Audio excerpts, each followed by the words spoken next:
South India shopping మాల్లో block buster ఆషాఢం #1 kilo sale. బూడిద అనురాధ లోయపల్లి అనగానే అప్పట్లో 2006 వరకు పోలీసు కంటి మీద కునుకు లేకుండా ఉండేది. ఈ చుట్టుపక్కల ఏ యాక్షన్ జరిగినా ఆమె ప్రధానంగా కనిపించేది. దాంతో అప్పట్లో పోలీసులు ఎక్కువగా ఆమె కోసం, ఆమె లేకపోతే వాళ్ళ అమ్మగారిని చిత్రహింసలు పెట్టేవారనేది పేపర్లో వార్తలు వచ్చేవి. బూడిద అనురాధ లోయపల్లిలో దొరల ప్రభావం లేకపోయినా ఎందుకు అటువైపు వెళ్ళారు, వెళ్ళిన తర్వాత ఆమె చేసిన కార్యక్రమాలు ఏంటి, ఆమె అరెస్ట్ అయిన తర్వాత కూడా మరొకసారి వాళ్ళ పార్టీతో అజ్ఞాతలు వెళ్ళడం, రెండోసారి అరెస్ట్ అవ్వడం, ఈ కార్యక్రమం ఎలా జరిగింది, ప్రస్తుతం ఆమె జీవన విధానం ఎలా కొనసాగుతున్న విషయాన్ని అక్కడ నుండి తెలుసుకుందాం. అక్క నమస్తే. నమస్తే. బూడిద అనురాధ అలియాస్ పద్మక్క అలియాస్ రమక్క, చాలా పేర్లు ఉన్నట్లు. అక్క 2006లో మీరు ఫస్ట్ టైం అరెస్ట్ అయ్యి బయటకు వచ్చినప్పుడు ఇదే గ్రామంలో నాకు ఇంటర్వ్యూ ఇచ్చారు. లోయపల్లి రావడానికి భయంకరమైన వాతావరణం, ఎందుకంటే రోడ్లు ఉండేవి కావు, నెక్స్ట్ మీ సానుభూతి పరులు ఎక్కువ ఉంటారు, మరోవైపు పోలీసుల ఒక తనిఖీలు ఎక్కువ ఉండేవి. కానీ ఇప్పుడు చాలా ప్రశాంతంగా కనిపిస్తుంది, రోడ్లు పడ్డాయి, డెవలప్మెంట్ కూడా వచ్చింది. అంటే అప్పట్లో పార్టీ ప్రభావంతో ప్రభుత్వం కిందకు వచ్చింది అనుకోవాలా, లేదు పార్టీ పూర్తిగా తగ్గింది కాబట్టి డెవలప్మెంట్ జరిగింది అనుకోవాలి. ఎందుకంటే సిమెంట్ రోడ్లు కనిపిస్తున్నాయి, చాలా బాగా చక్కగా కనిపిస్తుంది. అయితే లోయపల్లి అనగానే ఒకప్పుడు మీకు సానుభూతి పరులు పార్టీ ప్రభావం ఉండేది. కానీ దొరల రాజ్యం కానీ, దొరల ప్రభావం కానీ, పెత్తందారుల ప్రభావం లేని ఈ గ్రామం, ఇక్కడ నుంచి చాలామంది ఎందుకు వెళ్ళారు పార్టీలోకి, అప్పుడు పరిస్థితులు ఏ విధంగా ఉండేవి, మీరు వెళ్ళిన తర్వాత చేసిన కార్యక్రమాలు ఏంటి, బయటకు వచ్చాక ఇప్పుడు ఎలా జీవిస్తున్నారు చెప్పండి. అప్పుడు ప్రభావం ఏం లేదు అనుకో, కానీ మా నాన్నకున్న ఏంటంటే రజాకర్ల పోరాటం, తెలంగాణ సాయుధ పోరాటం, అప్పట్లో మా నాన్నకు అది ఉండేది. మా నాన్నకు బూడిది వెంకయ్య. అయితే ఆయనకున్నటువంటి ప్రభావమే కావచ్చు, ఇంకొన్ని ఏంటంటే మాకు టీవీలో ఇంకా వేరే ఏం లేకపోయేది. ఒక పొలిటికల్గా నేను ఏదో చేయాలని కూడా ఆలోచన అట్లే, ఆ వయసు కాదు కానీ అట్లా ఉండకపోయేది. మా నాన్న వల్ల కొంచెం నాకు అటు పోవాలనే ఆలోచన ఉండేది. అప్పుడప్పుడు దళం కాడికి తోలుకెళ్తుండేది. దళం వచ్చేది అప్పుడు ఊర్లోకి? వచ్చేది, ఊర్లోకి అని కాదు కానీ ఇక్కడ మా ఏరియాలో ఇక్కడికి వచ్చేది. మీ బాబాయ్ కేర్ ఆఫ్ అడ్రస్ కదా? మా నాన్నను కలిసేది, మా నాన్న తోలుకపోయేది, మెల్ల తోలుకపోయేది, వాళ్ళు వెతుకునేది, వాళ్ళు తినబెట్టేది. కొంచెం అట్లా వాళ్ళని చూస్తుంటే నాకు బాగా ఆదాయితుండే. దానివల్ల నేను వెళ్ళిన తర్వాత మా నాన్నకి ఫస్ట్ ఎక్కడ కాంటాక్ట్ అయ్యావు మళ్ళీ? ఫస్ట్ నేను ఎక్కడంటే అక్కడ గుట్ట ఉంటుంది, ఎక్కడ మన ఎల్లికొండ అని అక్కడ ఏరియా ఉంటుంది. మా నాన్న అక్కడికి తీసుకుపోయాడు, నన్ను ఒక్కదాని కాదు, మా పెద్దనాయన కొడుకులు, మా బాబాయ్ కొడుకులు, నేను అక్కడికి వెళ్ళాను. అక్కడికి వెళ్ళి కొద్దిసేపు కూర్చొని వాళ్ళు పెట్టింది తిని నైట్ 12-1 గంటల దాకా వాళ్ళు నన్ను బాగా ఆడిపించుకునేది. ఇక అప్పుడు అంటే నేను వెళ్ళినప్పుడు ఒక 16 ఏళ్ళు అట్లున్నది. అంటే ఆ వయసుకు కూడా సరిపోదు, నీ వయసు సరిపోదు అని చెప్పి 1 సంవత్సరం ఇక్కడే వదిలేసిపోయారు. నేను వస్తా అంటే కూడా వాళ్ళు వినకుండా వదిలేసిపోయారు. మళ్ళీ ఒక 6 నెలలకో సంవత్సరానికి వచ్చి తోలుకెళ్ళారు. అంటే నేను వస్తా అంటేనే వాళ్ళు తీసుకెళ్ళారు. మా నాన్నకు కూడా ఏం తెలియదు నేను పోతా అనే విషయం, ఆయనకేం తెలియదు. కాకపోతే నన్ను అప్పుడప్పుడు తీసుకుపోయేది, మాట్లాడిపించేది, మళ్ళీ తోలుకొచ్చేది, అట్లా ఉండేది అన్నట్టు. ఇంకొకటి ఏంటంటే మా ఊర్లో ఒక ఆమె ఉండే, వాళ్ళు నీల మల్లమ్మ అని ఉండే, గౌరవళ్ళు. ఆమె మ్యారేజ్ అయింది. మ్యారేజ్ అయిన తర్వాతకి ఆమె వాళ్ళ అత్తగారింటికి వెళ్ళినాక ఒక గామ్లో అయినా లవ్ చేసినంట, అంతకుముందే మ్యారేజ్ కాకముందే. ఆమెను మ్యారేజ్ అయిన ఆమెను తోలుకొచ్చుకొని ఆమెను ఆగం చేసిండు. ఆగం చేసి చంపేసిండు ఆమెను చంపేసిరు, కిరసన పోసి చంపేసిరు. వాళ్ళ క్యాస్ట్ వేరు, వాళ్ళు గౌడ్స్, వీళ్ళేమో కురుమలు. దానివల్ల మా క్యాస్ట్ కాదని వాళ్ళ ఇంట్లోకి రానియలేదు. అక్కడ కిరాయికి తీసుకొని ఉన్నారు కొద్ది రోజులు. తర్వాతకి ఏమైందో వాళ్ళ మధ్యలో గొడవలు, ఆమెను మర్డర్ చేసేసిండు. మర్డర్ అంటే కిరసనాయలు పోసి చంపేసిండు. హాస్పిటల్కి తీసుకుపోతే అక్కడ చనిపోయింది. అంతా ఊరు జనాలంతా వన్ చంపేయాలి అది ఇది అని చెప్పి ఊర్లో బాగా అదైంది. అదైనప్పుడు అంతకుముందే ఒకసారి ఏమో ఏమైనా బాగా టార్చర్ పెట్టాడు. నైట్ పూట ఈ ఏరియాలో ఎన్ని బావులు ఉన్నాయో అన్ని బావులకు తిరిగింది ఆమె గోడు చెప్పుకోలేకుండా. ఎందుకంటే ఆమె అక్కడికి వెళ్ళి వచ్చింది, వాళ్ళ ఇంటోళ్ళు సేదరించే వాళ్ళు కాదు, ప్లస్ వాళ్ళ అమ్మోళ్ళు దగ్గరికి తీసేవాళ్ళు కాదు, వీళ్ళు క్యాస్ట్ ఫీలింగ్తోని దానివల్ల ఆమె బాగా టార్చర్ అనుభవించింది. ఉమ్, దానికోసం అని చెప్పి ఈమె ఏం చేసిందంటే వీళ్ళు ఇక్కడే ఎన్నో కలిసిరు ఉమ్, నక్సలైట్. ఉమ్, వాళ్ళు కలిసినప్పుడు ఆమె ఎట్లనో వాళ్ళకి చెప్పుకుంది ఆమె బాధ. నువ్వు వాళ్ళకి ఎట్లా చెప్పుకున్నావు అని చెప్పి ఆమెను ఇంకిత అది చేసిండు ఆయన. ఇక వాళ్ళకి ఆ విషయం తెలిసి ఆ విషయాన్ని దృష్టిలో పెట్టుకొని ఈమె ఎప్పుడైతే చనిపోయిందో ఒక 6 నెలలో ఒక 2 నెలలకో వచ్చి కొట్టిరు. మా ఇంటి దగ్గరికే తీసుకొచ్చి కొట్టిరు. ఆ, అప్పుడు నేను వెళ్ళలేదులే కానీ అప్పుడు చిన్న ఉన్నా. ఉమ్, అక్కడికే తీసుకొచ్చి కొట్టిరు ఆయనను బాగా. కొట్టినాక ఆమెను తీసి అక్కడ పెట్టేసిరు. అది అయిపోయింది. అది అయిపోయిన కొద్ది రోజులకి ఉమ్, ఆ, ఈ కొదాసిపల్లి అని విలేజ్ ఉంటుంది, అక్కడ ఒక దొర ఆయన ఉండే విఠల్ రెడ్డి అని. ఉమ్, విఠల్ రెడ్డిని ఇక మరి ఆయన ఒక ఇన్ఫర్మర్ అని చెప్పి మహిళను అక్కడ టార్చర్ పెట్టి ఎస్సీ మహిళలను ఇట్లా వాడుకుంటుండని చెప్పి ఆ ప్రభావంతో ఆయన ఇల్లు గిన్నె వేల్చేసి ఆయనను కొట్టాలని పోయారు క్యాజువల్గా. ఆ, ఆయనను కొంచెం కొట్టిరు, కాళ్ళు చేతులు ఇరగొట్టి ఇల్లు వేల్చేసారు. ఉమ్, ఇల్లు వేల్చేసినాక ఇక అక్కడ నుండి వెళ్ళిపోయారు. అప్పుడు బాగుండే ప్రభావం. అదే టైంలో సరంపేట గుట్టలలో ఒక జాతర జరుగుతుంది, అక్కడ ఒక గుడి ఉండదు. ఆ గుడి కాడ ఒక ఎస్ఐని చంపేసారు యాక్షన్లో. అదే టైంలో ఇక ఒకటి వెనకంగా ఒకటి అయితేనే ఉన్నాయి. ఇక అదే టైంలో ఇక మేము ఇక్కడ ఇక వెళ్ళిపోయిన ఉంటాం. వేరే వాళ్ళు వచ్చిర్రు అంటే నేను వస్తా అని చెప్పి పలానా కాడికి వస్తారని చెప్పి వేరే వాళ్ళు వచ్చి నన్ను రిసీవ్ చేసుకొని ఇంటికి వచ్చి తీసుకొని వెళ్ళింది. ఈడంగానే వెళ్ళాం. ఆహా. ఇక్కడికి వెళ్ళి చక్కగా వెళ్ళి అన్నం కూడా తినలేదు. అయితే తీసుకెళ్ళి ఎవరమ్మా బాధ్యులు అప్పుడు మీకు? అప్పుడు బాధ్యులు ప్రభాకర్ అని ఉండే, బోనం శ్రీనివాస్ రెడ్డి, అచ్చా. Vipparthi village, Nalgonda district, Munugode mandal. అయితే ఆయన ఉండే మాకు బాధ్యులు. అదే టైంలో జిల్లా సెక్రటరీగా ధర్మన్న అని ఉండే, ధర్మన్న విజయ్ అక్క. ఓకే, ఇదే దారిలో వెళ్ళారు, ఆ. ఎక్కడ కలిశారు? ఇదో దారిలో వెళ్ళాక ఆరుట్ల గుట్టలలో అక్కడ ఉన్నది దళం. ఉమ్, ఆ అక్క నన్ను ఎక్కడ బండనేవురికి తీసుకెళ్ళింది. ఉమ్, అక్కడ తీసుకెళ్ళినాక అక్కడ ఎంత 6 అవుతుంది సాయంత్రం. ఆ ఒక బావి దగ్గర ఉన్నాం ఆమె నేను ఇద్దరం కలిసి. అక్కడికి మా అన్న వచ్చిండు, మా పెద్దనాయన కొడుకు, కొదాసిపల్లి వాళ్ళది విలేజ్, బూడిదొల్లే. అయితే మా పాలొల్లే అన్నట్టు. ఆ అన్నను పంపించారు అక్కడికి. అక్కడికి వచ్చినాక తీసుకెళ్ళిండు ఆయన దళం కాడికి తీసుకెళ్ళిండు. అక్కడికి పోయేసరికి 8:30 అట్లా 7:30 8:30 చీకటి పడ్డది అక్కడ. అక్కడ పోయినాక దళం అంతా ఉన్నారు. ఇక దళం అంతా ఉన్నారు, వాళ్ళు చర్చించుకుంటున్నారు. ఎందుకంటే నన్ను తీసుకోవాలన్నా వద్దా అని చెప్పి వాళ్ళు మాట్లాడుకుంటున్నారు. ఇట్లా తను వచ్చింది, కొద్ది రోజులు ఉంచుకొని పంపిద్దామా, లేకపోతే వయసు చిన్నది కాబట్టి కొంచెం ప్రభావం వేరు ఉంటుంది కదా బయట, అవును. దానివల్ల పంపిద్దామా అని చెప్పి వాళ్ళు చర్చించుకున్నారు. నేను ఓనంటే ఓనని చెప్పి నేను వాళ్ళతో పాటే ఉండిపోయా. ఇక అక్కడ నుండి ఇక దళంలో ఉన్నాయి. ఇక వెళ్తున్న దారిలో అనిపించలేదా చాలా దూరం నడుచుంటారు? అన్నారు. రాత్రి అయితే మీకు ఇళ్ళల్లో ఉన్న వాళ్ళకి ఇల్లు ఉండవు, ఎండ వాన వర్షం అంతా కూడా అడివే. ఎప్పుడైనా అనిపించిందా ఇంటికి వెళ్ళిపోదామని? అట్లేం అనిపించలే కానీ కొంచెం ఇక మా నాన్న అంటే కొంచెం భయం ఉండేది. మా నాన్న ఏమంటాడో, మా నాన్న తిడతాడేమో, మా అమ్మ ఏడుస్తుందేమో అనే ఒక అది ఉండేది. కానీ నేను ఇంటికి పోవాలని అదేం ఉండకపోయేది. కొంచెం కాదమ్మా, ఇక్కడ మీకు ఊర్లో దొరల ప్రభావం లేదు నా ఒకటి. రెండోది, మీరు వ్యక్తిగతంగా మీకు ఎక్కడ కూడా నష్టం జరగలేదు ఎవరి గురించి కానీ. నాన్నకు ఒకటే భావజాలం ఉంది. సరే, ఆ భావజాలం ప్రభావంతో లోపలికి వెళ్ళారు. ఏం చేద్దాం అనుకున్నారు అక్కడికి వెళ్ళిన తర్వాత? నాకు ఆ టైంలో అయితే ఏం చేయాలి అనే అదైతే నాకు ఆలోచన లేదు. ఆలోచన ఏం లేదు. ఎందుకంటే ఆ వయసు కాదు నాది. మరి ఎప్పుడు వచ్చింది మీకు ఏం చేయాలనేది? అంటే కొంచెం నేను పెద్దగా అయినాక కొంచెం అంటే ఒక 18-20 ఏళ్ళు ఆ టైంలో కొంచెం ఇట్లా కొట్టాలి, వీళ్ళని కొడితే ఇట్లుంటుందా అని చెప్పి నాకు రోజు వాళ్ళు శిక్షణ ఇచ్చేవాళ్ళు కదా.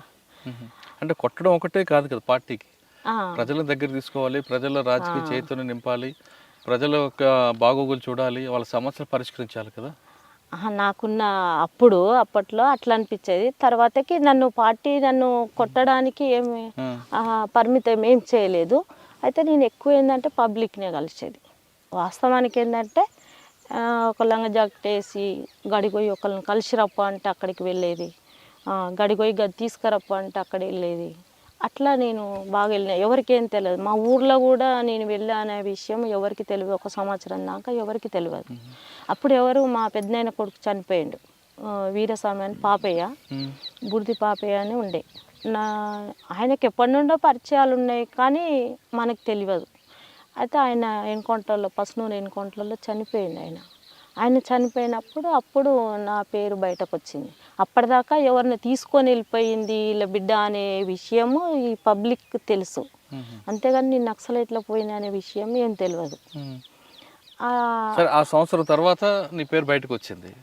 వచ్చిన తర్వాత మీ ఇంటికి పోలీసులు వచ్చారు కదా? మా ఇంటికి పోలీసు వాళ్ళు వచ్చేది, మా నాన్నని పట్టుకపోయేది కొట్టేది, మా చెల్లెని పట్టుకపోయి కొట్టేది, ఏడ ఉండరు అని చెప్పి.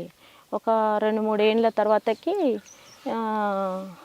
మీ బిడ్డకి ఇది ఇస్తాము అది ఇస్తాము అని చెప్పి వాళ్ళకు పైసలు ఇస్తామని చెప్పి ఇవన్నీ ఆశ చెప్పేది.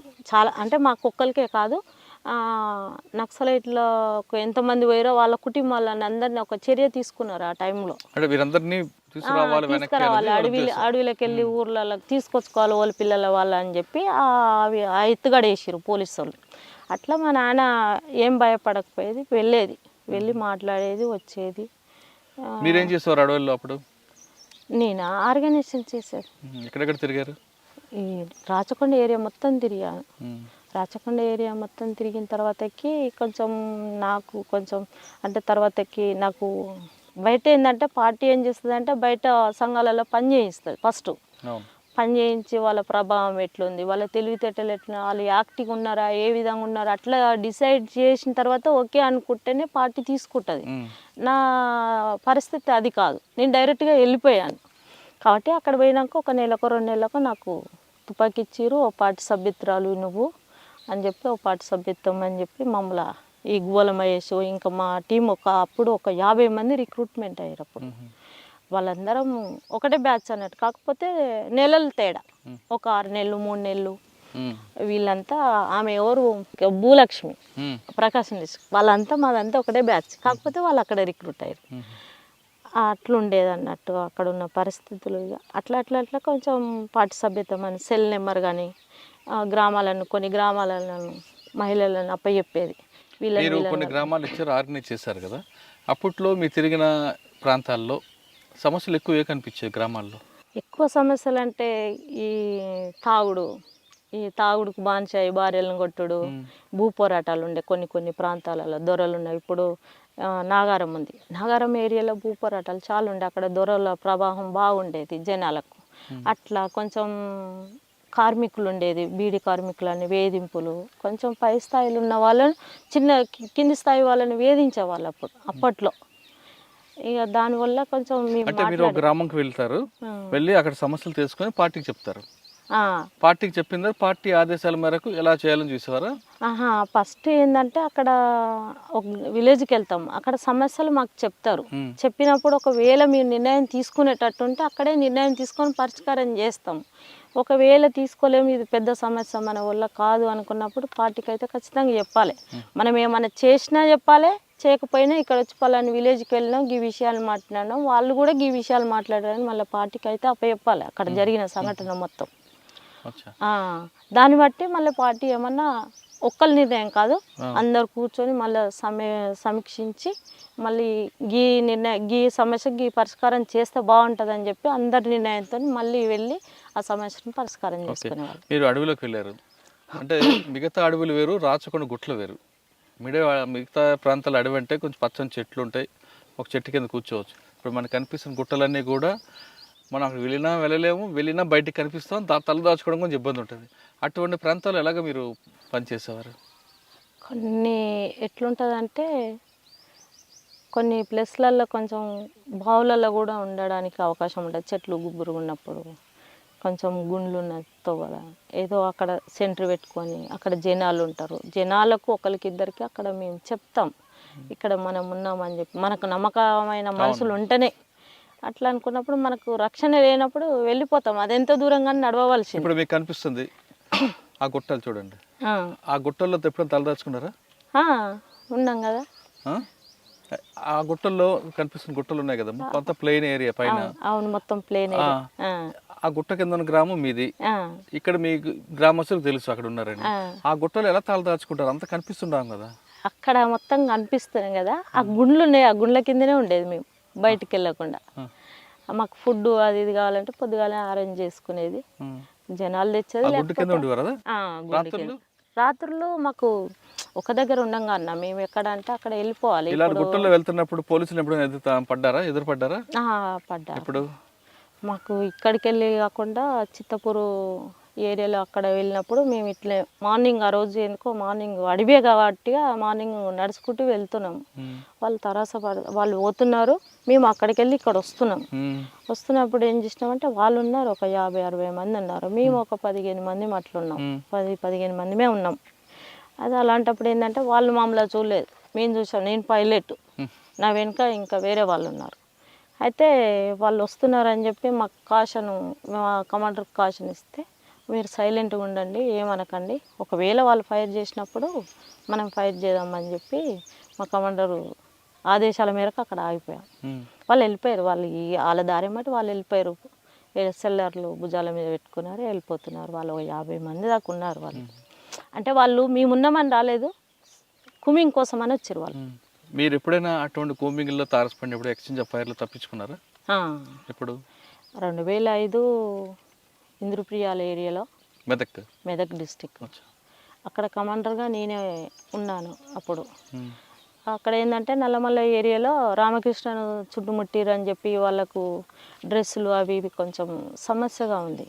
అలాంటప్పుడు ఏంటంటే మేమే ఇక్కడ స్టిచ్చింగ్ చేయించి వాళ్ళకు పంపించాలి. ఎక్కడ?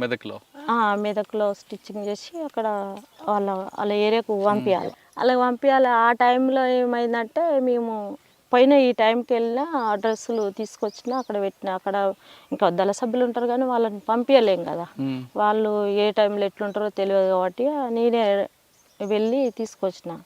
నైట్ అయింది, నైట్ అక్కడే పడుకున్నాం. ఎక్కడ? ఆ అడవిలో.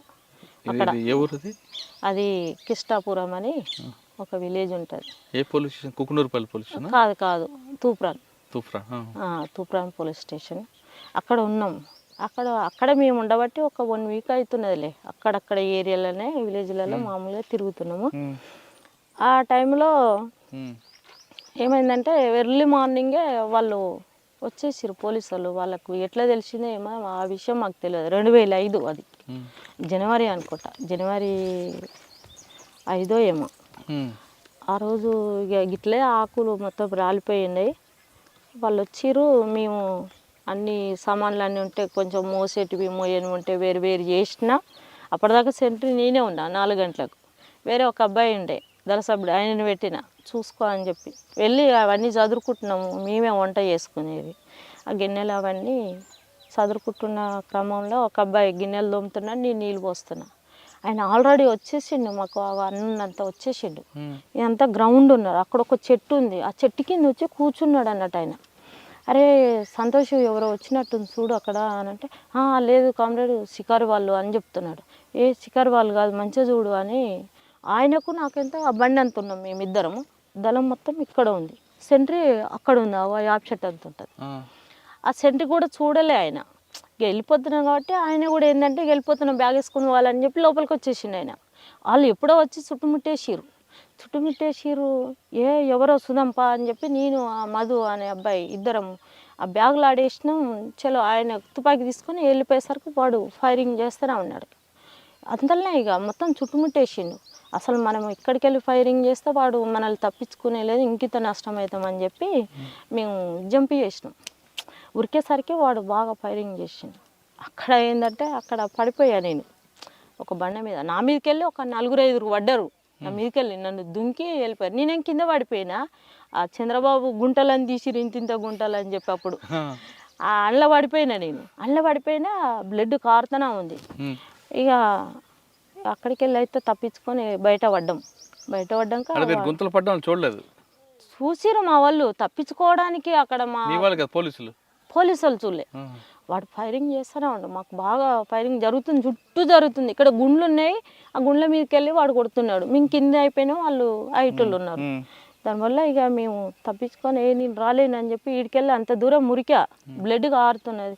నేను రాలేను, ఇక మీరు వెళ్ళండి అని అంటే మా వాళ్ళు మళ్ళీ అంత దూరం వెళ్ళి నన్ను గుంజుకొని ఉరికిరు. ఇక నేను ఒక్కదాన్నే ఉన్నా లేడీ, అందులో అందరూ బాయిస్తే ఎంత ఒక 9 మంది ఉన్నాం. అలాంటప్పుడు ఇక తప్పించుకొని అక్కడికి వెళ్ళి ఇంకా ఒక 3-4 డేస్ అన్నం లేదు మాకు.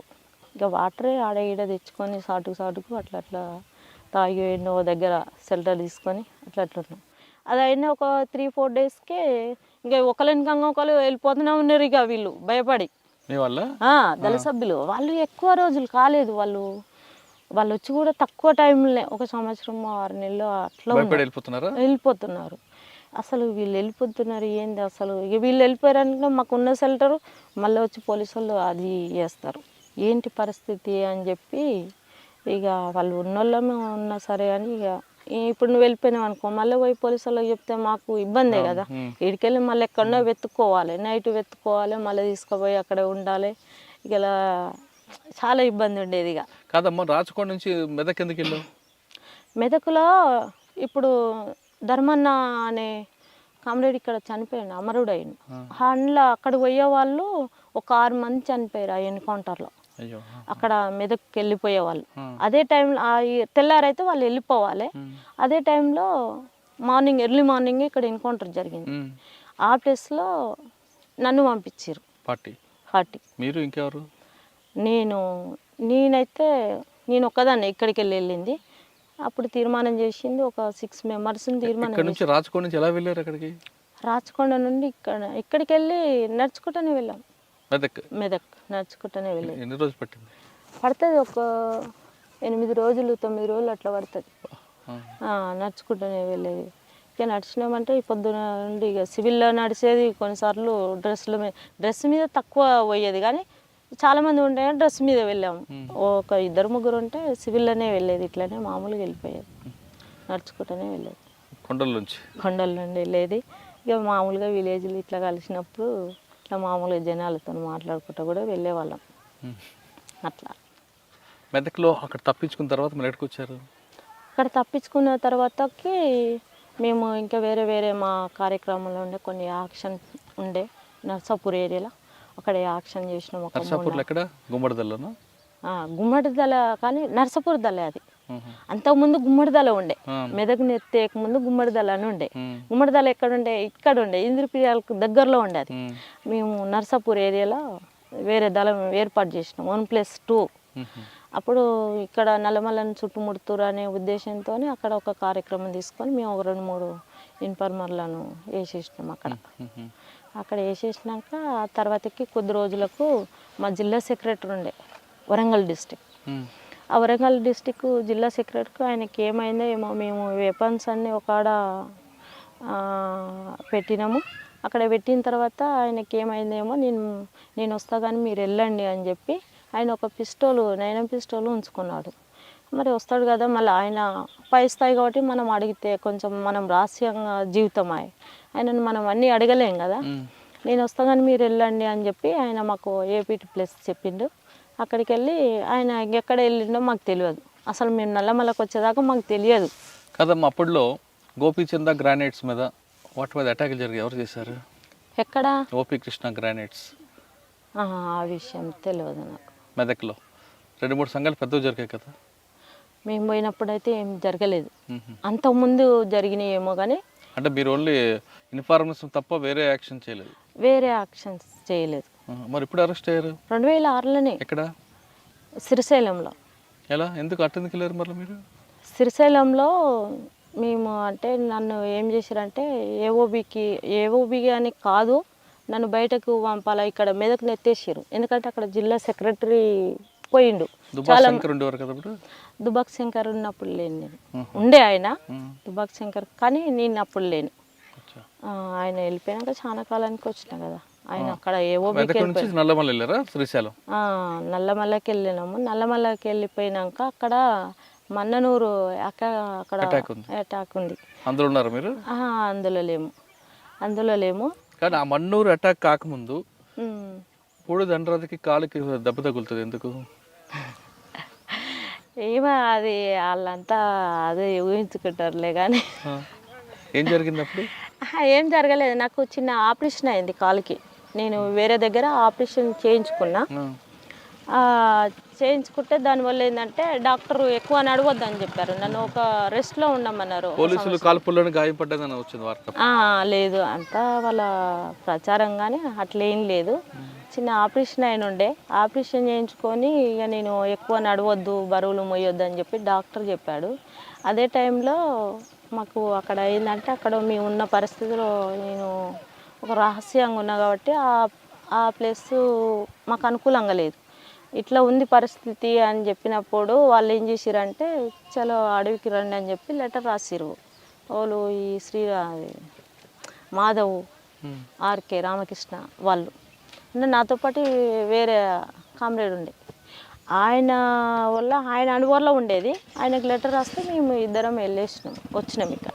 వచ్చినాక వాళ్ళు మళ్ళీ మెదక్కు పంపించారు. అక్కడ ఆయన వర్క్ వేరే అబ్బాయిది. ఆ కామ్రేడ్ ఎక్కడ సిటీ ఆర్గనైజేషన్ చేసేది. శ్రీశైలంలో మీరు ఉన్నప్పుడు ఎలా దొరికారు వాళ్ళు? మేము ఎర్లీ మార్నింగే మేము బస్సు దిగిన. బస్సు దిగి ఎక్కడ ఈ చున్నిపెంట అని చెప్పి లింగాలగట్టు, అక్కడ బస్సు దిగి నేను వెళ్ళి వస్తున్నాను అన్నట్టు. లింగాలగట్టుకు రావాలి. అక్కడ వాళ్ళు ఏంటంటే అంతకుముందే మా వాళ్ళు ఇద్దరు దొరికిరట అక్కడనే. ఆ విషయం నాకు తెలియదు. నాకు తెలియకుండానే నేను వెళ్ళిన మార్నింగ్ అక్కడ పోయేసరికి వాళ్ళు అనుమానంగా పట్టుకున్నారు నన్ను. నేనే అని కరెక్ట్గా ఏం తెలియదు. అనుమానంగా పట్టుకునేసరి నా దగ్గర ఒక డైరీ ఉండే. ఆ డైరీలో కొన్ని కవితలు అవి ఇవి కొంచెం ఏదో నాకు కావాల్సినవి రాసి పెట్టుకున్నా. దానివల్ల వాళ్ళకి ఇంకిత అదయింది సేఫ్టీ. నేనే అనేది ఏం తెలియదు. అక్కడ పట్టుకున్నారు.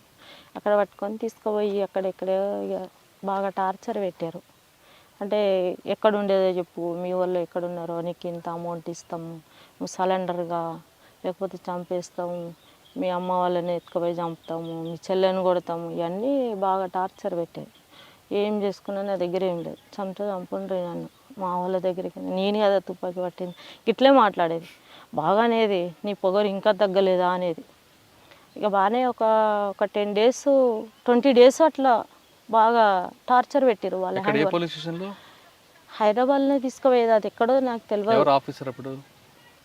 ఆఫీసర్లు కూడా నాకు చెప్పకపోయేది కదా. నన్ను తీసుకుపోయి ఒక రహస్యంగా తీసుకుపోయేది. కళ్ళు కట్టి తిప్పేది. నేను విజయవాడకు పోయిందంటే విజయవాడకు తిప్పారు. ఇది మొత్తం తిప్పారు. ఒక 20 days తర్వాత తీసుకొచ్చి నంద్యాల పోలీస్ స్టేషన్కు తీసుకొచ్చారు. అక్కడ తీసుకొచ్చి నీకు లాస్ట్ మాట ఇప్పుడు మెదకోళ్ళు కూడా వచ్చారు. అప్పుడు మెదకోళ్ళు వచ్చి డబ్బులు ఇస్తామని చెప్పి డబ్బులు తీసుకొచ్చారు. నాకు డబ్బులు వద్దు, ఏమొద్దు, ఉంటే ఇట్లా ఉంటా లేకపోతే చనిపోతా, అంతకు మించింది ఏం లేదని చెప్పి మా వాళ్ళని ఒక 2 తీసుకుపోయి చంపేసారు. అంతకుముందే 2 అమ్మాయిలు వచ్చారు. ఈమె చాలా రహస్యంగా ఉంటుంది సార్ అని చెప్తున్నది. ఆమె అంతకుముందు సరెండర్ అయింది. ఆమెను 1-2 సార్లు చూసిన. ఇక దానివల్ల ఇంకిత బాగా అది చేసారు. నన్ను తీసుకుపోయి అరెస్ట్ చేసి జైల్లో వేసారు. అక్కడ శ్రీశైలం జైలు? కర్నూలు జైలు. ఎంతకాలం ఉన్నావు? అక్కడ ఒక 2 months ఉన్న. అట్లా 2 months ఉన్న తర్వాతకి కడపకు వెళ్ళిపోయినా.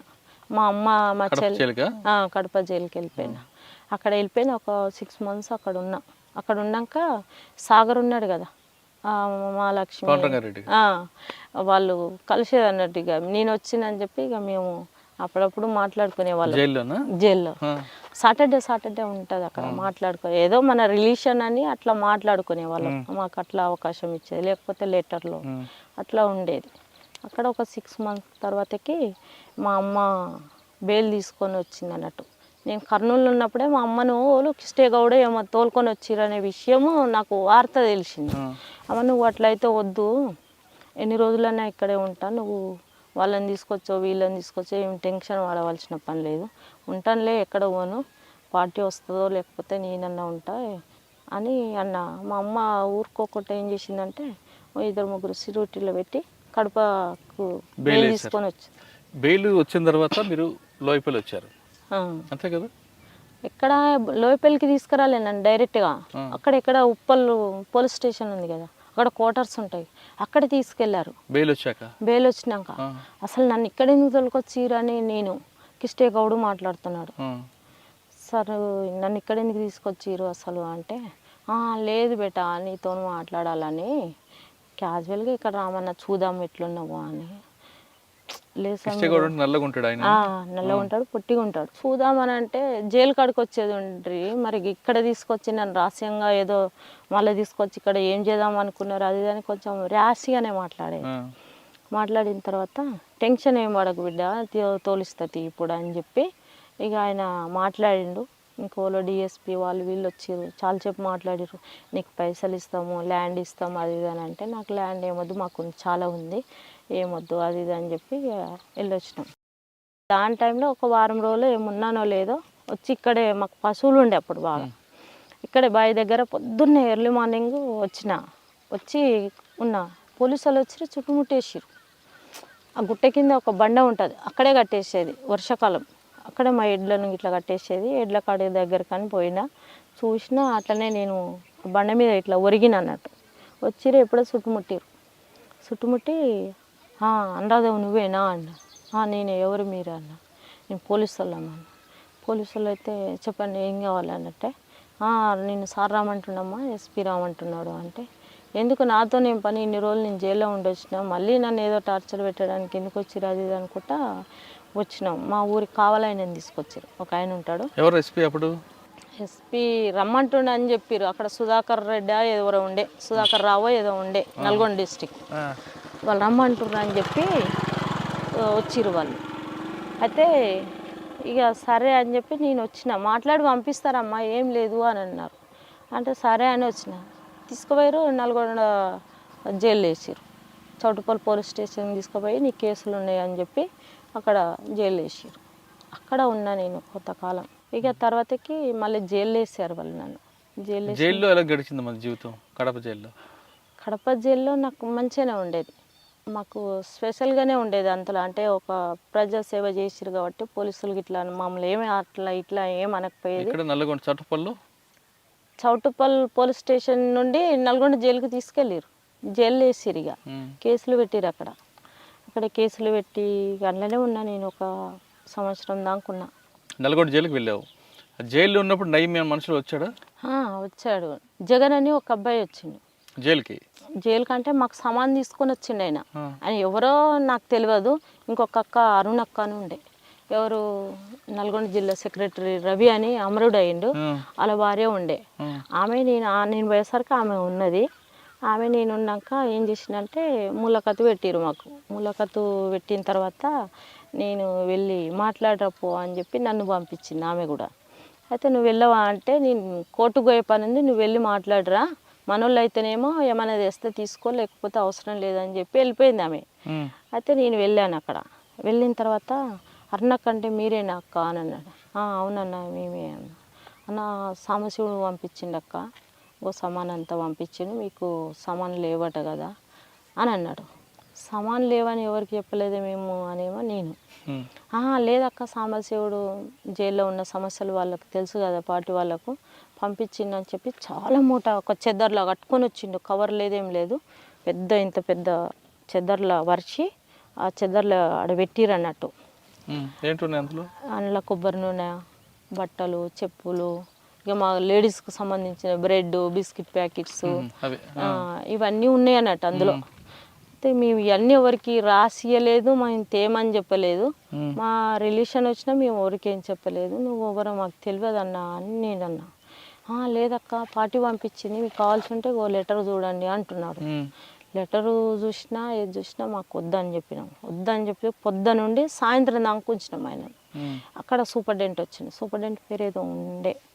ఆ సూపరింటెండెంట్ వచ్చి ఏందిరా మరి ఏందమ్మా మరి ఇట్లా సంగతి, మరి తీసుకుపోతారా, మరి ఆయన రిటర్న్ పంపమ్మా అని ఆయన అన్నారు.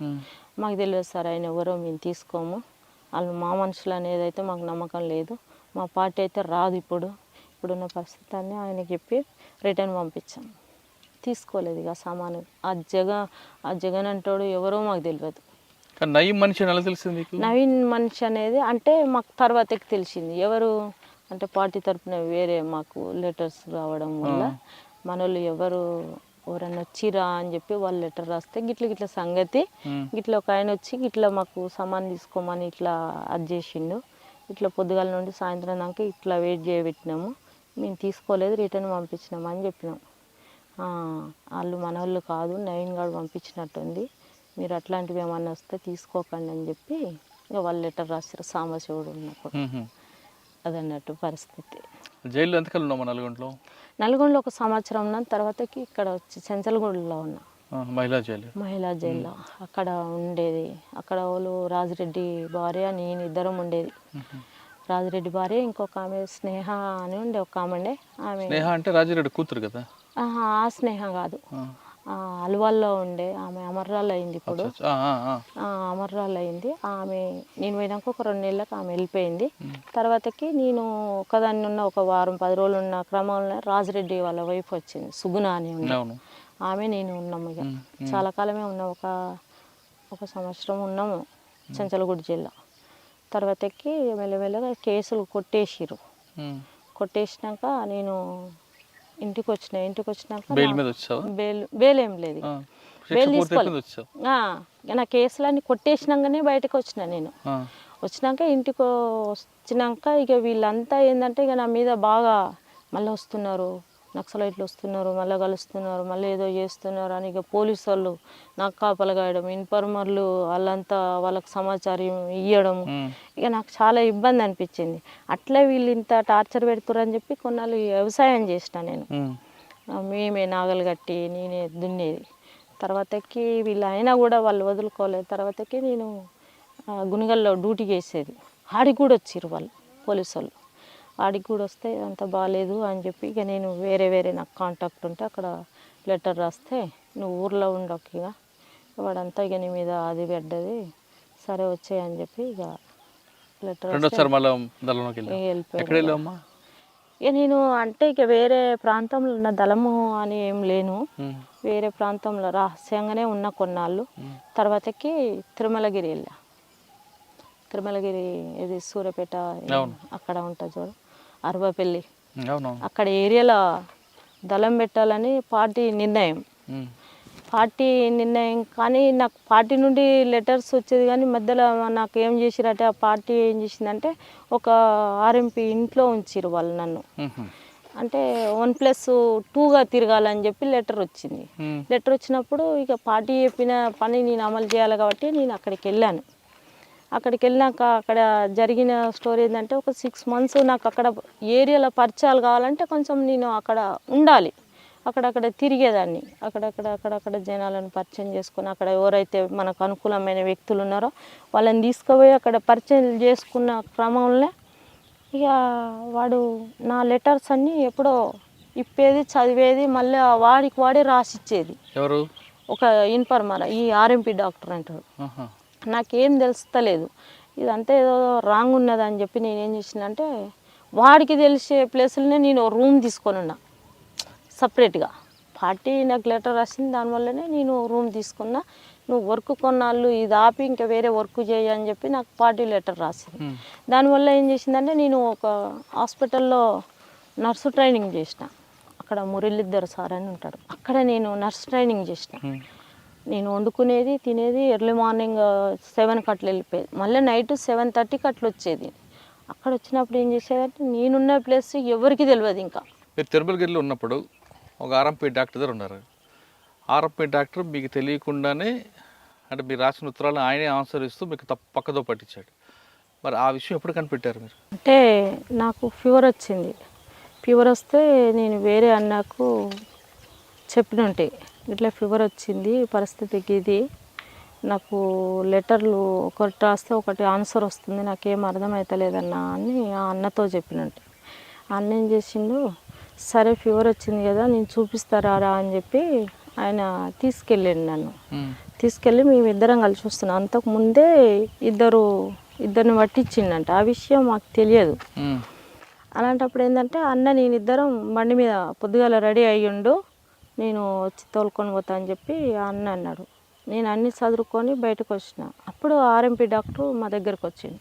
నువ్వు వెళ్ళన్నా, మేము వెళ్ళిపోతా, నాకు హైదరాబాద్కి వెళ్ళిపోతే వెళ్తే బాగాలేదు, మళ్ళీ వస్తా నేను అని చెప్పి ఆర్ఎంపీ డాక్టర్తో అన్నా. వెళ్ళక్క ఏం కాదు వెళ్ళు అని చెప్పి ఆయన అన్నాడు. నువ్వు వెళ్తే మేము వెళ్తామన్నా అంటే ఆయన వెళ్ళలేదు. వెళ్ళక అక్కడే నిల్చున్నాడు. ఈ అన్న టీచర్ అన్నట్టు నాతో పాటు నన్ను. టైం అవుతుంది నేను మధ్యాహ్నం వస్తా అని చెప్పిన. రారా ఇక మనం పోదాందా అని చెప్పి ఇక ఆయన బండి మీద ఎక్కిన. ఆయన బండి మీద ఎక్కి ఇక్కడ నుండి ఆ తండంతా పోయినామో లేదో అక్కడ పట్టేసుకున్నారు పోలీసు వాళ్ళు. మమ్మల్ని ఇద్దరిని పట్టుకొని తీసుకెళ్ళారు. ఆయన నన్ను బాగా ఇంటర్గాషన్ చేసారు. అక్కడికి పోయినాక మాకు ఎలాంటి సంబంధాలు లేవు, ఏది లేదు. నాకు హెల్త్ బాగాలేక వీళ్ళు ఇంట్లో ఉన్నా అని చెప్పి నేను అక్కడ చెప్పిన తర్వాత మరి ఈయన ఎట్లా పరిచయం అంటే, ఈయన నాకు గతంలో పరిచయము. దానివల్ల ఆయన మీ ఇంటికి వస్తాను కొద్ది రోజులు ఉంటా, నాకు హెల్త్ బాగాలేదని అంటే సరే అని చెప్పి తోలుకుపోతున్నాడు. ఆయనకి ఎలాంటి సంబంధాలు లేవు అని చెప్పి నేను అన్న తర్వాత పోలీసు వాళ్ళు తీసుకుపోయారు, చౌటుప్పల్లికి తీసుకుపోయారు. అక్కడ కూర్చోబెట్టి నైటు ఇంకిద్దరిని పట్టుకొచ్చారు మా వాళ్ళని తీసుకొచ్చినాక వీళ్ళంతా మమ్మల్ని మాట్లాడుకొనిస్తలేరు. ఇదంతా ఎక్కడికి వెళ్ళొచ్చింది ఏందని చెప్పి ఇక నాకు ఏం అర్థం కాలే. తర్వాతకి క్రాంతి అని ఒక అబ్బాయి ఉంటాడు మొండి గౌరెల్లి, ఈ మంతన్ గౌరెల్లి. ఆ అబ్బాయిని అడిగా నేను, ఏంది నువ్వు ఏడుకొచ్చినావు అంటే, నేను పలానా భిక్షపతి ఇంటికి వచ్చిన, తుపాకులు అక్కడే పెట్టినాక నీకోసం తీసుకొచ్చినాము, మేము అక్కడే పెట్టినాము అంటే, కనీసం నాకన్నా ఇన్ఫర్మేషన్ ఇవ్వవా అది ఇది అని నేనన్నా. అప్పుడు నాకు తెలిసింది అన్నట్టు వీడే మొత్తం దీనికి సూత్రధారి అని చెప్పి, ఆర్ఎంపీ డాక్టర్. అప్పుడు తెలిసింది, పార్టీ కూడా అప్పుడు గుర్తించింది, వాని వల్లనే ఇట్లా నష్టపోయినామని చెప్పి. అప్పుడు ఒక 9 మంది అది అయ్యారు. మామూలుగా పని చేసుకునే వాళ్ళు కూడా మాతో మాట్లాడిన వాళ్ళని కూడా తీసుకుపోయి లోపలేసారు. అక్కడ నల్గొండ జైల్లో ఉన్నా మళ్ళీ నల్గొండ జైల్లో ఉన్నా. ఇక ఆడికెళ్ళి మళ్ళీ నేను వేరే వెళ్ళిపోయాను. ఇక బెయిల్ తీసుకొని వచ్చినాము. బయట ఉండి కొన్నాళ్ళు తిరిగినాం కోర్టుకు, భువనగిరి కోర్టుకు వెళ్ళేది. తర్వాత కేసు కొట్టేసిరు. అది కేసు కట్టేసినాక ఇక నేను వేరే వెళ్ళిపోయినా. ఇక వాళ్ళంతా ఇక అక్కడ వెళ్ళిపోయారు. ఇక నేను వేరే నా పనిలో నేనున్నాను. ఇక ఏం పనిలో ఉన్నారు? మళ్ళీ పార్టీ వైపు వెళ్ళారా? ఇక పార్టీ వైపు ఏం లేదు, ఇక పార్టీ హ్యాండ్ ఓవర్లోనే ఉండేది. కానీ ఇక పార్టీకి పోతందుకు నాకు మీరు నల్గొండ జైలు నుంచి బయటకు వచ్చిన తర్వాత తిరిగి పార్టీ వైపు వెళ్ళారని, పార్టీ ఆదేశాల మేరకు ఆర్ఎంపీ డాక్టర్నితో పాటు అప్పుడు నయం కోసం కూడా తిరిగారని వార్తలు వచ్చాయి. అట్లేం లేదు, మరి పార్టీ నాకు అట్లాంటిది ఏం చెప్పలేదు. కాకపోతే నేను అక్కడ ఆర్గనైజ్ చేయాలనే వెళ్ళాను, నాకు అక్కడ సహకరించలేదు. తిరుమలగిరి సైడ్ ఆర్గనైజేషన్ కోసమే వెళ్ళా. పార్టీ నయం కోసం తిరిగారా? నయం కోసం ఏం తిరగలేదు. కాకపోతే కొన్ని రహస్యంగా కొన్ని ఆయుధాల కోసం అయితే తిరిగాము. నాతో పాటు నేను సింగిల్గానే ఉండేది, ఇంకా వేరే వాళ్ళు. ఆర్ఎంపీ డాక్టర్ కోసం ఆర్ఎంపీ పార్టీని మొత్తం నాశనం చేశాడు కదా ఆయన. మరి ఆయన మీద ప్రతీకార చర్య కోసం తిరిగారా? ఏమీ చేయలే. ఇక మళ్ళీ ఎందుకు వెళ్ళలేదు. ఇక ఆయన పని ఆయన చేసుకున్నాడు. ప్రతీకార చర్యలు మా వాళ్ళు ఒకసారి తిరిగారు కానీ వాళ్ళు దొరకలే, వాడు మిస్ అయిన వాళ్ళ హ్యాండ్ ఓవర్లో. కానీ పార్టీ అప్పుడు చాలా పోలీసులు ఒక వాదన ఉండేదమ్మా, బూడిద అనురాధ యాక్షన్ టీంలో వెళ్ళింది, 1+2 తిరుగుతూ నయం కోసం వేటాడింది, కానీ నయం చాలాసార్లు మిస్ అయ్యాడని. ఇక వాళ్ళు అల్లుకున్న కథ అది, కానీ మేము వెళ్ళింది వేరే ప్రాసెస్. వాళ్ళు అల్లుకున్న కథ అది, దానికి మనం ఏం చేయలేం. తర్వాత మీరు జైలు నుంచి బయటకు వచ్చాక ఏం చేస్తున్నారు? జైలు నుండి బయటికి వచ్చినాక ఇంకా నేను ఇక వ్యవసాయం పనే చేసుకునేది. ఎప్పుడు వచ్చారు మీరు బయటికి? 2009లో అట్లా వచ్చినాము. ఒకటి నాకు కర్నూలులో ఉండే కేసు, నంద్యాల, అక్కడికి వెళ్ళేది, ఆ కోర్టుకి వెళ్ళేది. మార్నింగ్ పోయి అక్కడ కోర్టుకు అటెండ్ అయ్యి, నంద్యాల కర్నూలు కోర్టులో అక్కడ ఒక లాయర్ ఉండే, ఆయన చెప్పేది. మార్నింగ్ వెళ్ళేది, ఆ కోర్టు చూసుకునేది, ఆ లాయర్ ఇంట్లోనే ఇంత తిని ఆయన సాయంత్రం బస్సు ఎక్కించేది, వెళ్ళొచ్చేది. అంటే 2009లో పూర్తిగా బయటకు వచ్చారు. కానీ మళ్ళీ ఛత్తీస్గఢ్ ఏవోపి వెళ్ళాలనిపించలేదా? అనిపించింది కానీ ఒక ద్రోహి ఇచ్చిండు మళ్ళీ మాకు. ఒక ద్రోహి ఉన్నాడు కదా, శ్రీనివాస్. మాకు ఏంటంటే పార్టీ వాళ్ళు లెటర్ రాసిర్రు, రండి అని చెప్పి పిలిపించారు అక్కడికి. మా వాళ్ళు ఉండే ఇంకా కొంతమంది ఉన్నారులే. అక్కడికి వెళ్ళినాక అక్కడ ఏమైందంటే, వస్తున్నాడు ఆర్కే వస్తున్నాడు అని చెప్పి ఉంచారు ఒక వారం 10 రోజులు. అక్కడ ఎన్కౌంటర్స్ జరిగినాయి, కోరాపుట్ ఏరియాలో అక్కడ ఎన్కౌంటర్స్ జరిగినాయి. అక్కడ జరిగినాక ఏం చేసిరంటే, ఇక్కడ తెలంగాణ పోరాటం జరుగుతుంది. అలాంటప్పుడు ఏంటంటే మేము ఆశగా మేము మొత్తం అక్కడే ఉండాలనే ఆశతోని మేము అక్కడే వెళ్ళాము. అక్కడ ఉన్న పరిస్థితి ఏంటంటే, ఒకరి స్వార్థం కోసం మమ్మల్ని రిటర్న్ పంపారు. ఎవరు స్వారీ? ఇక వాళ్ళు ఉంటారు కదన్న కొంతమంది, పార్టీ వాళ్ళే. తర్వాతకి మేము వెళ్ళి వచ్చినాక ఒక 2 నెలలకు అరెస్ట్ అయ్యి జైల్లో ఉన్నట్టుగా, లేకపోతే పోలీసు వాళ్ళు పట్టేసిరు, ఎన్కౌంటర్ నుండి తప్పించుకున్నా అని అట్లా టీవీ న్యూసెస్ అట్లా వచ్చింది. కానీ వాళ్ళ స్వార్థం కోసము మమ్మల్ని కాంటాక్ట్ ఒకటి చేసేసారు ఈ అదే టైంలో అదన్నట్టు. ఇక తర్వాతకి ఇక మన సిచ్యువేషను, మనం జరుగుతున్న బయట నడుస్తున్న పరిస్థితులు, ఇక వయసు మీద పడితే ఇంకా చాలా ప్రాబ్లమ్స్ ఎదురవుతాయని చెప్పి సపరేట్ మ్యారేజ్ చేసుకున్నాడు బెటర్ అని సపరేట్ మ్యారేజ్ చేసుకున్నాడు. మ్యారేజ్ చేసుకున్నప్పుడు ఆ వ్యక్తికి చెప్పారా ఇదంతా? అవి నక్సలైట్ అని చెప్పాను. అని భయపడలేదా? ఏం భయపడలే. వాళ్ళ అమ్మతోని ఇట్లా మాట్లాడి, అంటే ఆయన కూడా భావజాలం ఉందా లేదంటే? ఆయన కూడా ఏంటంటే టీఆర్ఎస్ పార్టీలో అక్కడ తిరుగుతాడు ఆయన. దానివల్ల ఆయన ఎందుకు అనే అట్లాంటిది ఏమీ స్పందించలేదు. నాకు వద్దు అట్లాంటిది అయితే ఏం కాదు, సరే మాకు అట్లనే కావాలని చెప్పి వాళ్ళ అమ్మ వాళ్ళంతా ఆ విధంగా మాట్లాడు. అందుకైతేనే ఓకే, లేకపోతే రేపు సమస్యలు వస్తాయని ఫస్టే చెప్పామన్నట్టు. కేసులోనే చెప్పారు?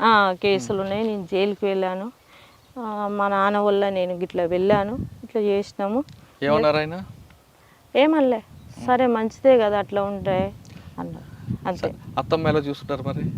మా అత్తమ్మ ఒక 2-3 ఏళ్ళు మంచిగానే ఉన్నారు. మా అత్త మా మామ చాలా మంచిగా చూసుకుని నాకు గౌరవించేది బాగా. మా కోడలు ఇట్లా అట్లా అని చెప్పుకునే వాళ్ళు అన్నట్టు, దావతులలో ఇట్లా ఊర్లో మా కోడలు చాలా ఉన్నతమైనది. ఇప్పుడు ఇక నేను దేవుడు ఇట్లాంటివి మూఢనమ్మకాలని చెప్పి నేను ఏమి పూజలు అట్లాంటివి నేను ఏం చేయను. ఇప్పుడు మా మరిది పెళ్ళి అయింది, ఆమె పూజలు అవి చేస్తుంది. ఇక ఆమె మంచిది అనుకుంటుంది అన్నట్టు. ఇప్పుడు అయితే వాళ్ళకు ఒకటి అయితే ఉంటుంది, మా కోడలు చాలా తెలివి కల్ల అయింది అనే విషయం అయితే వాళ్ళ దృష్టిలో ఉంటుంది. కానీ ఇక పూజలు ఇట్లాంటివి నేను చేయను కాబట్టి కొంచెం అట్లా ఆ మనసులో ఉంటుంది ఇక వాళ్ళకి. ఇప్పుడు మా ఆయన కొంచెం పని చేయకపోవడం, కొంచెం గొడవలు జరిగి కొంచెం అట్లా సపరేట్గానే ఉంటా నేను. మామూలుగా ఇక పిల్లలను స్కూల్కి వెళ్తే మా మామయ్య రైల్వే ఉద్యోగి. మా ఆయన టీఆర్ఎస్ పార్టీలోనే తిరిగిండు. ఆ టీఆర్ఎస్ పార్టీ ఈయనకు ద్రోహం చేసిరు. దానివల్ల ఆయన ఏం పని చేయకుండా ఆ పార్టీ ఈడ మీటింగ్ ఉంది ఆడ మీటింగ్ ఉందని వెళ్ళారు, ఇంట్లో గడవకపోయేది. ఇక దానివల్లనే గొడవలు అయ్యేది. ఇప్పుడు మా మామకు షుగర్ వచ్చి ఆయన ఇప్పుడు ఎలాగ మా కుటుంబం వెళ్తున్నాడు. ఇప్పుడు మా మామ డ్యూటీకి వెళ్తున్నాడు, రిటైర్మెంట్ ఉంది. ఇప్పుడు మామ డ్యూటీకి వెళ్ళి మరి ఇల్లు గడవాలి కదా.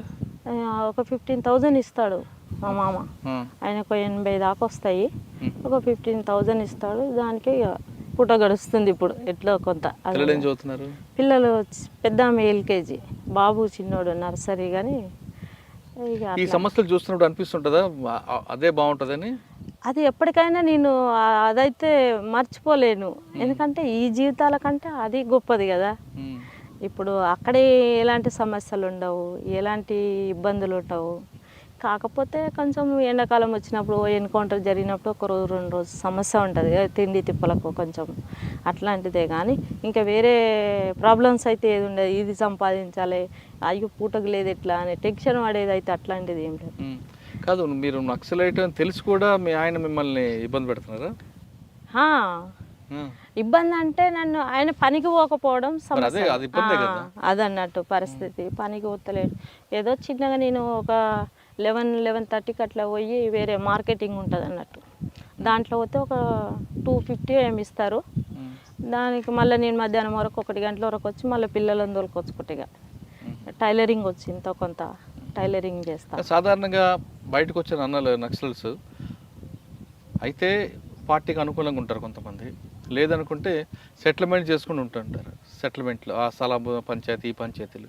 మరి మేము అవన్నీ చేయకుండా ప్రశాంతంగా ఎందుకు ఉంటున్నాం? మరి నాకు అట్లా ఇష్టం లేకుండా అన్న, మా ఊర్లో కూడా నన్ను అడ్డు పెట్టుకొని డబ్బులు వసూలు చేసుడు కొంచెం చాలామంది అట్లా ట్రై చేశారు. నేను అటువైపు వెళ్ళలే, నాకు ఇష్టం లేదు. నేను ఎంత ఒక పూట ఉపవాసం ఉన్నా పర్వాలేదు, కానీ నేను అట్లాంటి పని చేయనని చెప్పి నేను వెళ్తలేనన్న. నేను అప్పటి నుండే అంతే, నేను కూలి పనికి కూడా పోయినా. నా పెళ్ళి కాకముందు అయినా సరే నేను కూలి పనికి కూడా పోయినా. అనేవాళ్ళు ఈమె కూలి పనికి పోతుంది, ఈమె ఏంది, ఈమె గింతే, అట్లాంటి ఫీలింగ్ వచ్చేది. కానీ ఎవరో ఏమనుకుంటే ఏంది, మనం అయితే తప్పు చేస్తలేం కదా. సాధారణ మనుషులమే మనం కూడా ఒకప్పుడు.